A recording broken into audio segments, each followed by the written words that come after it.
Saka naman afternoon. First quarter pa lang natapilok na naman yung left ankle ko eh.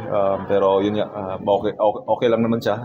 Nangyari sa fourth quarter na naman, natapilok na naman yung right na naman. Pero dikdikan na to eh.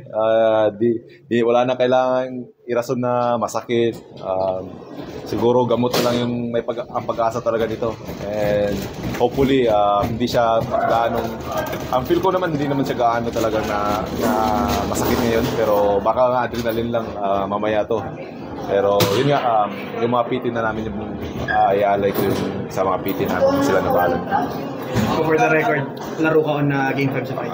Lalaro talaga ako. Wala kailangan ko maglaro eh. Pero pag hindi naman ako kailangan sa mga games na sana sa Friday, if ever din naman ako kailangan at okay naman yung takbo ng hindi ako maglalaro. Pero for sure, magigirap ako. Namaga ba? Oo, namaga na. Simula na namaga. Pero okay lang yan. Malayo sa bituin. Nasimula na to eh. Tapusin na natin, di ba? Ganun naman talaga yung buhay. Pagkaya pa, talagang igapang mo na. Kahit igapangan na. Pero yun nga, sana. Si Lord na bahala. Sana pagalingin to mamayang gabi. Ngayong gabi. Yan din yung sa Magnolia, no? Left yung sa Maligya. Oo, kanan niya. Kaya nga eh, baldado. joke lang sana. Pero kaya naman.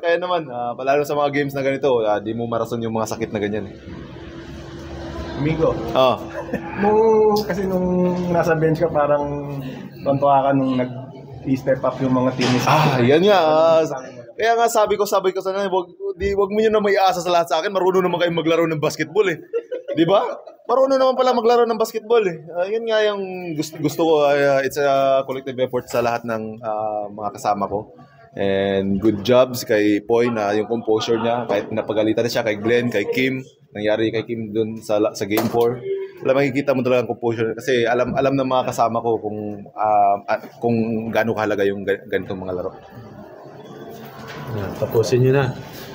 Sana para mapapahinga naman, pero knowing rain or shine, talagang yung fighting spirit nila nandiyan palagi. Okay.